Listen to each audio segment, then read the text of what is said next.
जय जिनेंद्र। दीपावली की आप सभी को हार्दिक शुभकामना, मंगल कामना। सभी संस्कृतियों में दीपावली का अपना अपना महत्व है। जैन दर्शन में दीपावली का संबंध भगवान महावीर के निर्वाणोत्सव से है।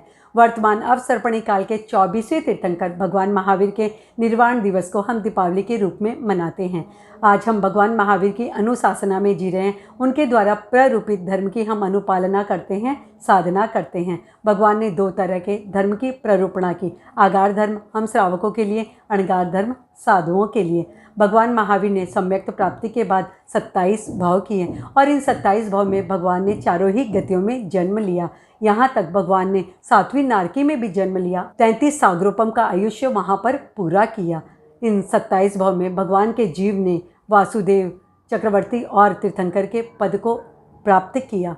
27वें भव में भगवान का जीव महावीर के रूप में जन्म लेता है। भगवान के 2 माता पिता ऋषभदत्त देवानंदा, राजा सिद्धार्थ और रानी त्रिशला थे।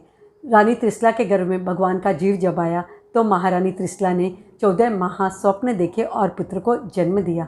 अपनी माता के गर्भ में जब भगवान महावीर थे तभी उन्होंने प्रतिज्ञा की कि माता पिता के रहते हुए दीक्षा ग्रहण नहीं करेंगे। गर्भकाल पूरा होता है। माता त्रिशला ने चैत्र शुक्ला त्रयोदशी के दिन मध्य रात्रि में उत्तरा फाल्गुनी नक्षत्र में बालक को जन्म दिया। 14 रज्जुआत्मक लोक में अद्भुत शांति व्याप्त होती है क्षण भर के लिए।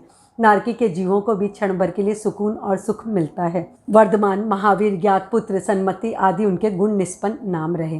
त्रिज्ञान के धनी भगवान महावीर ने 30 वर्ष की अवस्था में दीक्षा ली।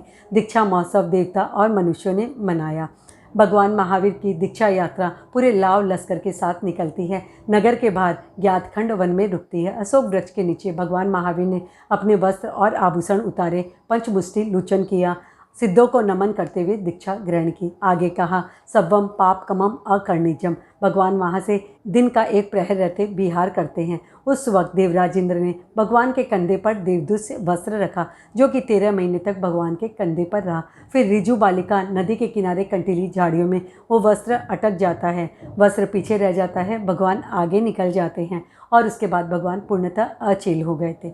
भगवान का साधना काल 12.5 वर्षों का रहा।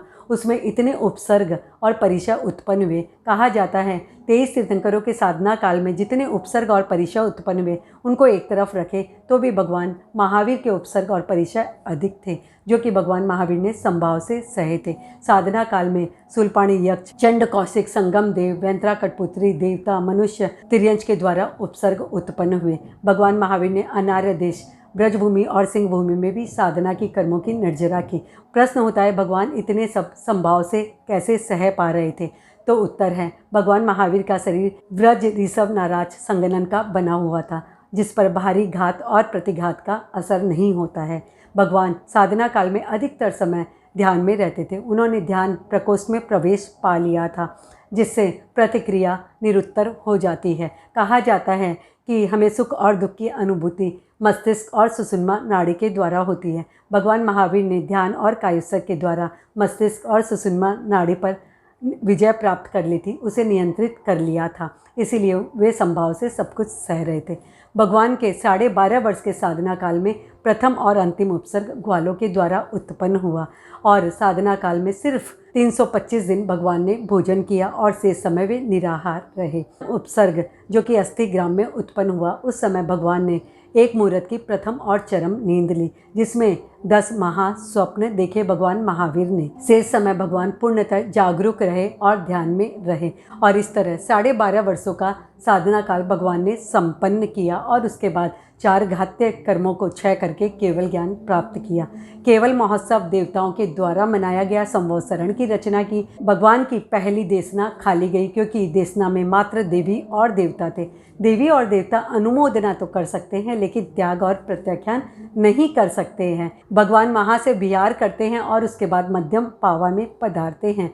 वहाँ पर इंद्रभूति आदि 11 महापंडितों के शिष्य परिवार ने एक साथ भगवान महावीर की शरण में दीक्षा ग्रहण की। केवल ज्ञान प्राप्त करने के बाद भगवान महावीर ने घूम घूम कर धर्म का प्रवचन किया, लोगों को मुक्ति का मार्ग बताया। अहिंसा परमो धर्म। किसी भी स्थिति में हिंसा को अहिंसा की कोटि में नहीं रखा जा सकता है।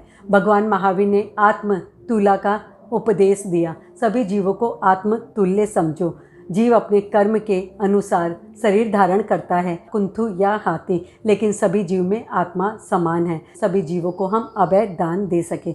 भगवान महावीर के शासन के समय समाज में नारी शोषण, दास प्रथा, जाति प्रथा आदि कुरीतियाँ थी, जिस पर भगवान महावीर ने कुठारा घात किया। जनमानस को धर्म करने का अधिकारी बताया। भगवान स्वयं राजघराने में जन्मे थे और उन्होंने दलितों को भी गले लगाया। उन्होंने कहा, कोई भी व्यक्ति जन्म से नहीं बल्कि कर्म से महान होता है। 5 महाव्रत श्रावक के 12 व्रतों का उपदेश भगवान महावीर ने दिया। सट जीव निकाय का उपदेश भगवान महावीर के द्वारा दिया गया, जो कि आज भी वैज्ञानिकों के लिए शोध का विषय है।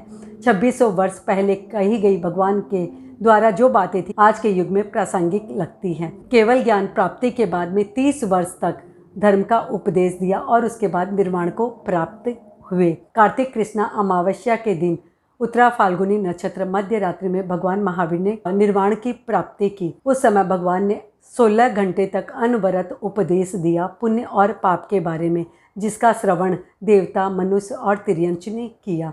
उस समय 18 राजा भगवान की देशना सुन रहे थे। भगवान महावीर का निर्माणोत्सव देवता, राजा और मनुष्यों ने एक साथ दीप जलाकर मनाया, जो दीपावली के रूप में आज भी हम मना रहे हैं। भगवान महावीर को याद करके हम दीपावली के दिन जप करते हैं। महावीर स्वामी केवल ज्ञानी, गौतम स्वामी चौनाड़ी।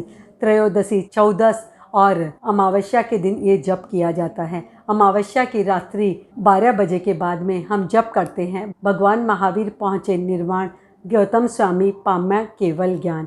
जय जिनेंद्र। जैन धर्म की रोचक जानकारियों के लिए देखते रहिए जैन कहानियाँ।